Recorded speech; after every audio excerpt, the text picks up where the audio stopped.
ওই ভালোবাসার গল্পে বিশ্বাস করিস না। ও ভালোবাসার কথা কি বলছে? ও তো সেদিন পর্যন্ত অভিকে ভালোবাসতো, তাই তো?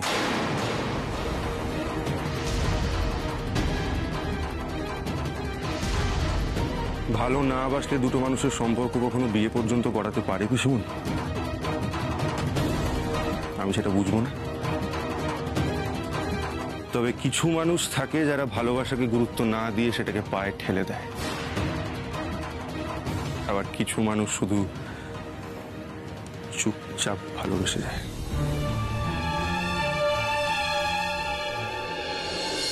মুখে বলতে পর্যন্ত পারে না। আমি কিন্তু এই দ্বিতীয় দলের মানুষ।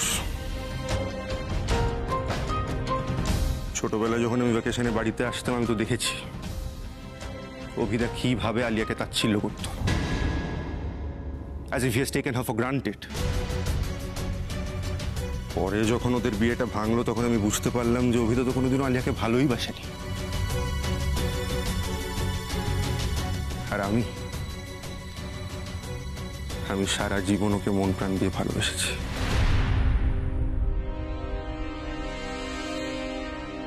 কিন্তু কোনোদিনও কাউকে কিচ্ছু বলিনি। কেন জানো? তোমাদের জন্য। এই বাড়ির সম্মানের জন্য আমি কোনোদিন কাউকে কিছু বলিনি। আর শুধু তোমাদের কেন, আমি তো আলিয়াকেও কিচ্ছু বলিনি। আমি তো কোনোদিন ওর সঙ্গে যোগাযোগ করার চেষ্টা করিনি। কিন্তু আমি যখন জানতে পারলাম যে ওদের বিয়েটা ভেঙে গেছে তখন কেন জানি না আমার মনে হলো ও ভালো নেই, ওর খুব কষ্ট হচ্ছে। কিন্তু ওর কষ্টের কথাও কাকে বলবে? ওর মনের মধ্যে দিয়ে কি যাচ্ছে সেটা কি ও কারোর সাথে শেয়ার করতে পারছে? তাই তখন কোনো কন্ট্রোল করার কোনো প্রয়োজন আমি বোধ করিনি। আমি সঙ্গে সঙ্গে আলিয়ার সঙ্গে যোগাযোগ করি। আমি জানতে চাই ও কেমন আছে। আলিয়া কিন্তু ভালো ছিল না অভিদা। কেন, কার জন্য, কি ব্যাপারে সেগুলো আমি ছেড়েই গেলাম, কিন্তু আমার আলিয়া ভালো ছিল না।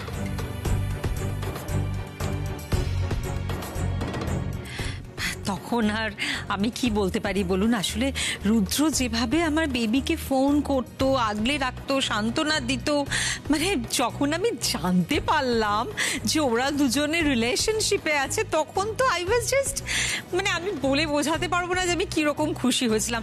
আমার তো প্রেশার টেশার সমস্ত কমে গেল, হাই প্রেশার লো প্রেশার হয়ে গেল, তারপর সুগারটাও ব্যালেন্স হয়ে গেল। I am so happy. সত্যি কথা বলতে কি মেসোমশাই, ঠিক এই রকম একজন রেসপন্সিবল জামাই আমি চেয়েছিলাম, যে আপদে বিপদে সব সময় আমার মেয়ের পাশে থাকবে। অ্যাটলিস্ট সমাজের বুকে আমার মেয়েকে হাস্যকর করে দিয়ে পালিয়ে যাবে না। আর তাছাড়া ওরা দুজনে তো একসাথে থাকতেই চাইছিল, সেই জন্য আমরাও আর দেরি করলাম না, মন্দিরে একেবারে বিয়েটা দিয়ে নিয়ে এলাম, যাতে আপনাদের আর আপত্তি করার কোনো জায়গাই না থাকে। Just wait a minute. রুদ্র, তুই শিওর তুই আর আলিয়া একে অপরকে ভালোবেসেই বিয়েটা? কেন, তোর কোনো ডাউট আছে? রুদ্র, ডাউটের কথা না, আমি সেইভাবে কথাটা বলছি না। আমি যেটা বলতে চাইছি সেটা হলো Alia loves me অভিদা।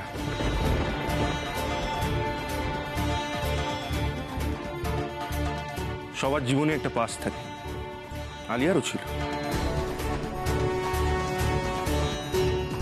But I simply don't care about that.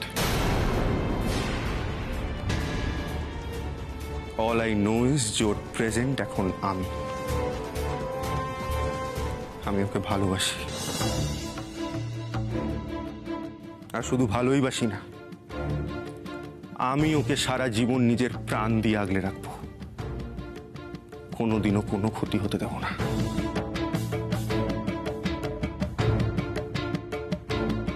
কারণ ভালোবাসার মানুষ হারানোর যন্ত্রণা কি সেটা অন্তত আমি বুঝি।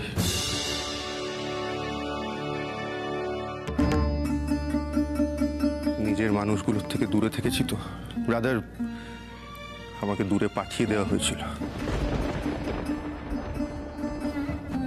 তাই জীবন যখন একজনকে আঁকড়ে ধরে বাঁচার সুযোগ আমাকে দিল, আমি একজনকে পাশে পেলাম, তখন আমি কিছুতেই সেটাকে দূরে ঠেলে দিতে পারিনি।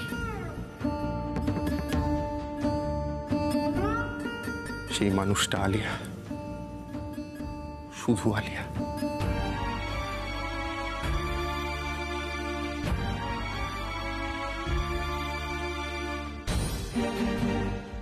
কিন্তু রুদ্র, তুই তো বিদেশ থেকে পিএইচডি করছিলি, সেটা তো এখনো কমপ্লিট হলো না।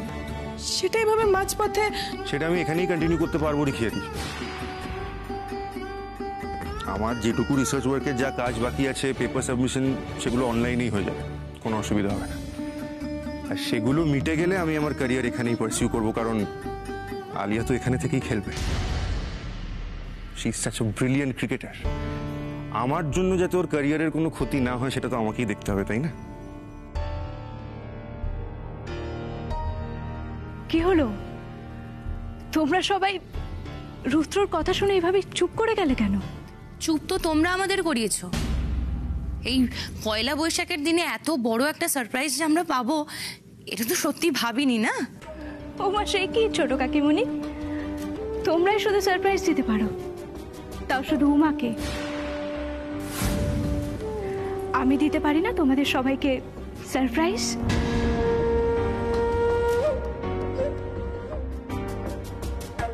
কি রে অভি, তোর বন্ধু, তোর ভাই বিয়ে করে বাড়িতে এসেছে, মিনিমাম কংগ্রাচুলেশনস টুকুও তুই জানাবি না?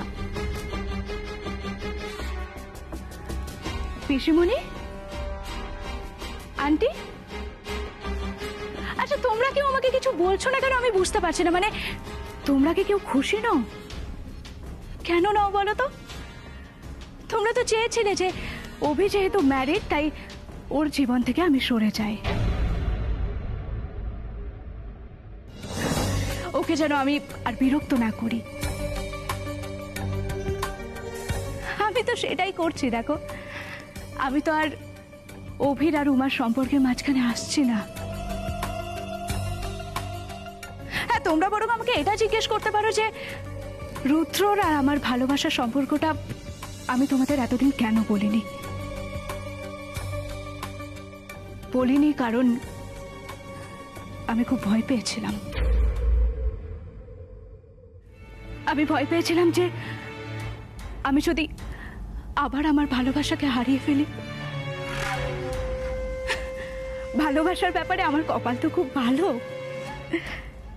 তাই আমি তোমাদের কাউকে কিচ্ছু বলিনি। কিন্তু রুদ্র আমাকে যেভাবে আগলে রাখলো, আমি বুঝতে পারলাম এমন একজনকেই আমি আমার লাইফ পার্টনার হিসেবে চেয়েছিলাম। আমি বুঝতেই পারিনি কখন আমি রুদ্রকে মন দিয়ে ফেলেছি। আমি এটাও বুঝতে পারলাম না যে কখন আমি অভিকে ভুলে গিয়ে আমি আমার অনেকটা পথ এগিয়ে গেছি। আর সেই পথে আমার হাত ধরেছে রুদ্র।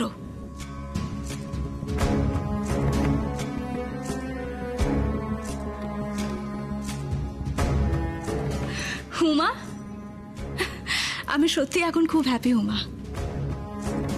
আমি বুঝতে পেরেছি হিংসে করে কেড়ে নিতে চেয়ে ভালোবাসা হয় না, আর সেটাও আমাকে বুঝিয়েছে রুদ্র।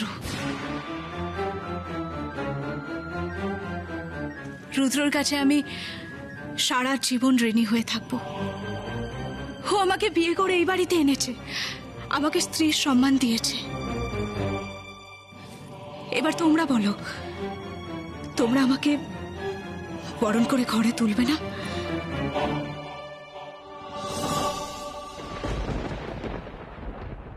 আচ্ছা মা, বলছিলাম যে বিয়ে করে যখন চলেই এসছে তখন আর এতটা অবাক হওয়ার দরকার নেই। বরণ ডালা তো সাজানোই আছে, বরণটা করে নাও। দাঁড়াও,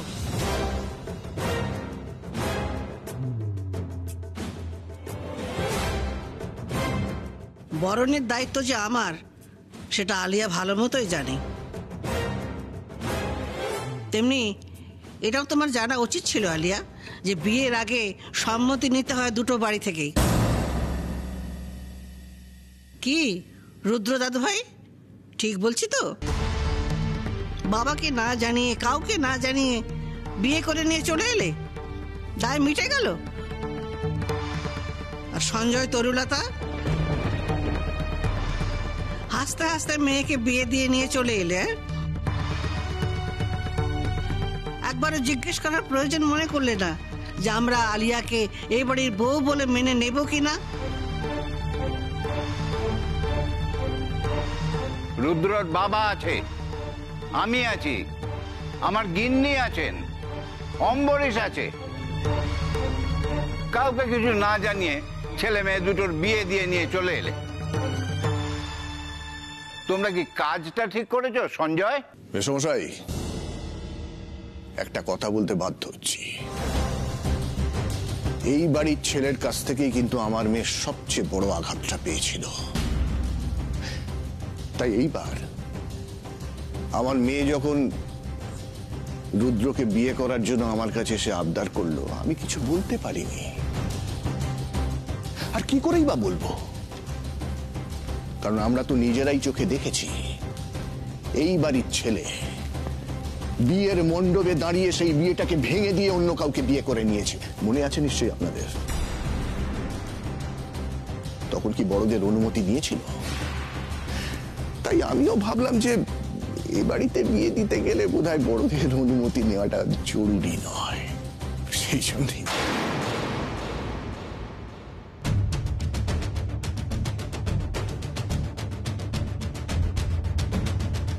আঙ্কেল, প্রবলেমটা হলো আপনি অনেক কিছু জানেন না।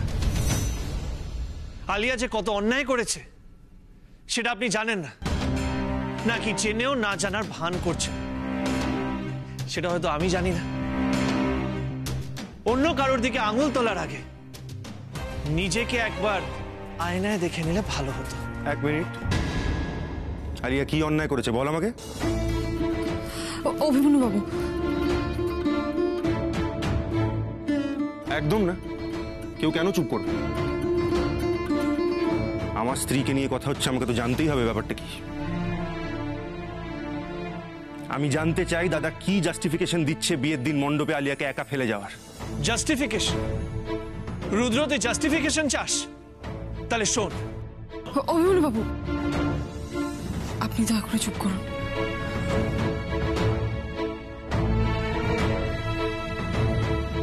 দেখুন, ওনারা সদ্য বিয়ে করেছেন।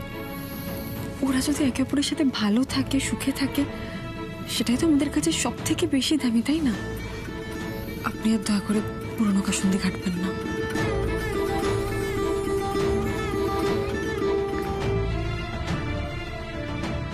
মাসিমা মেশমশাই, আপনারা চিন্তা করবেন না, একটু তাড়াহুড়ো করে বিয়েটা হলো ঠিকই, কিন্তু আমরা একটা গ্র্যান্ড পার্টি থ্রো করবো। মেসমশাই, আফটার অল আমি একজন বাবা। আমার মেয়ের ভালো মন্দ দেখাটা আমার প্রাথমিক দায়িত্ব। তাই আমি যা করেছি সেটা আমার মেয়ের ভালোর জন্য করেছি। যদি বলেন কিছু ভুল হয়ে গিয়ে থাকে, তাহলে সেই ভুলটা আমার। আমি ভুল করেছি, কিন্তু তার জন্য আমার মেয়ের ওপর আপনারা রাগ করে থাকবেন না প্লিজ। ওকে কিছু বলবেন না। দেখুন, আমার মেয়ের সব সময় ইচ্ছে ছিল এই বাড়িতে সে বউ হয়ে আসবে, আপনাদের ছত্রছায়া থাকবে। তাই আমি অনুরোধ করছি মেসমশাই, প্লিজ প্লিজ এই বিয়েটাকে মেনে নিন আপনারা। দেখুন, আমি শিওর আজ যদি এখানে অম্বরীশ বাবু থাকতেন তাহলে উনিও এটা মেনে নিতেন। অম্বরীশ তা কই? বাড়িতে নেই, দেখতে পাচ্ছি না তো। হ্যাঁ আন্টি, বাবা আজকে বাড়িতে নেই। ইনফ্যাক্ট আজকাল বাবাকে অনেক কিছু জানানো হচ্ছে না। বাড়িতে অনেক কিছু ঘটছে, অনেক কিছু হচ্ছে যেগুলো বাবার পারমিশন নেওয়ার প্রয়োজন মনে করছে না কেউ। তাই জন্য বাবা খুবই আপসেট। দেখছেন না, আজকে একটা শুভ দিন, তাও বাবা বাড়িতে নেই। আচ্ছা ঠিক আছে, অম্বরীশ বাবুর সাথে আমি কথা বলে নেব, আপনারা চিন্তা করবেন না ওটা নিয়ে, ঠিক আছে? প্লিজ প্লিজ এইবার আমার মেয়েকে বরণ করে ঘরে তুলুন প্লিজ। না না না না, আমি বরণ টরণ করতে পারবো না। বৌদি ভাই, তুই কর বরণ। ঠাকুরজি শুনুন। কি ঠাকুরজি করছিস বলতো? আমি জানি, জানিস তো বৌদি ভাই তোর মনে ভরপুর সন্দেহ রয়েছে, কিন্তু তুই একটা কথাও বলবি না, কারণ সব কিছু মেনে নিয়ে মুখে কুলু পেটে থাকা তোর অভ্যেস। কিন্তু আমি থাকবো না, আমি কিছুতেই পারবো না, আমি বরণ করবো না, ব্যাস। রুদ্র বাবা, তুই ছেলে মানুষ, তোর বয়স কম, অভিজ্ঞতা কম, তুই বুঝতে পারছিস না। এমনও তো হতে পারে তোর মাথায় হাত বুলিয়ে কেউ তোকে বোকা বানাচ্ছে, কারণ এই বিষয়ে আমার অভিজ্ঞতা খুব একটা ভালো নয়। শোন বাবা, আমি এর চেয়ে বেশি কিছু বলতে পারবো না, তবে এইটুকু তুই বুঝে রাখ যে তোকে বোকা বানিয়ে কেউ নিজের কাজ হাসিল করে করতে চাইতেই তো পারে। কি বলতে চাইছো তুমি পিসিমণি? কিছু না পিসিমণি কিছু বলছে না রুদ্র, এবার যা বলার আমি বলছি। শোন, তারা বাড়ির ছেলে আলিয়াকে বিয়ে করে এনেছে, তাকে তো আর দোরগোড়া থেকে ফিরিয়ে দিতে পারবো না। বড় বৌমা, আলিয়াকে বরণ করার ব্যবস্থা করো।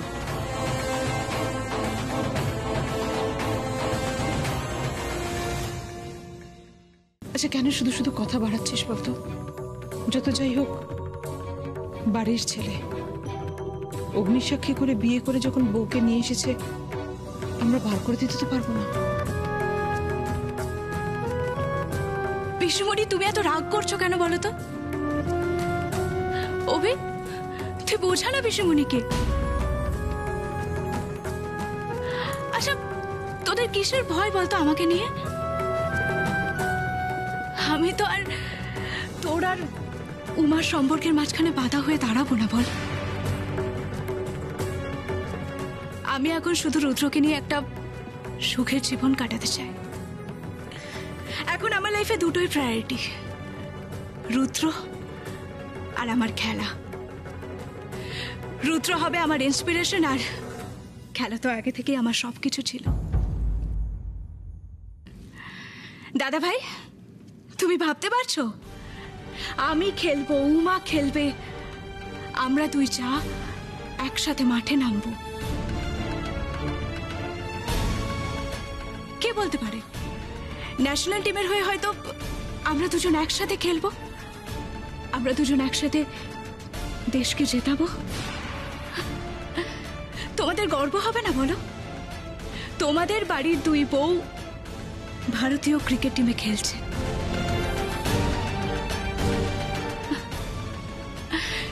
আগে দুই ভাইকে একসাথে খেলতে দেখা গেছে, দুই বোনকে একসাথে খেলতে দেখা গেছে, কিন্তু এরকমটা তো কোনোদিনও হয়নি বলো, যে বাড়ির দুই চা একসাথে কাঁধে কাঁধ মিলিয়ে দেশের হয়ে খেলবে। তোমরা ভাবতে পারছো সেই দিনটা যেদিন সত্যি সত্যি আসবে, সেদিন কত বড় একটা নিউজ হবে? সারা দেশ সেদিন আমাদের দিকে তাকিয়ে থাকবে, ভাবতে পারছো তোমরা?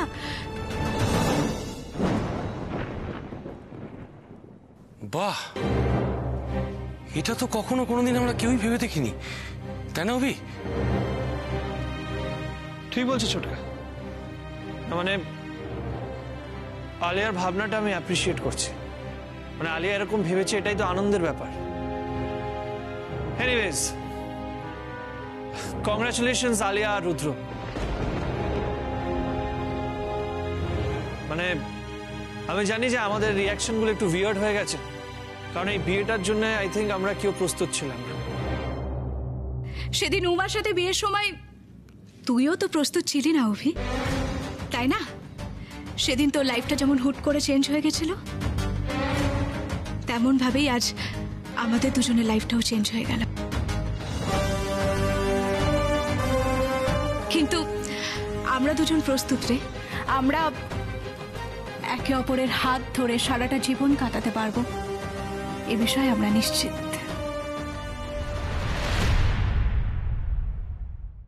দাঁড়িয়ে থেকো না, যাও তাড়াতাড়ি করো। মা যখন বলছে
দেখলে তো উমা, অভির থেকে দূরে যাব না বলেছিলাম, সেই কথা কিন্তু আমি দেখেই ছাড়লাম। আমি মনে মনে ঠিকই করে ফেলেছিলাম, অভির কাছাকাছি থাকার জন্য যা করার হয় আমি করব। তুমি কি ভেবেছিলে উমা, এই বাড়িতে তোমার পথে আর কোনো কাঁটা থাকবে না? এখন শুধুই ফুলের মুকুট চাপবে তোমার মাথায়। বড্ড ভুল করেছ উমা। কাঁটার মুকুট হয়ে এবার আমি তোমার মাথায় বসবো, আই প্রমিস। সবকিছু এত ভালোভাবে হচ্ছে, তাও আমার কেন মনে হচ্ছে আলিয়া ম্যাডামের মুখের হাসি যেন অন্য কথা বলছে। না না, এ যেন আমার মনের ভুল হয় মাতুক্কা।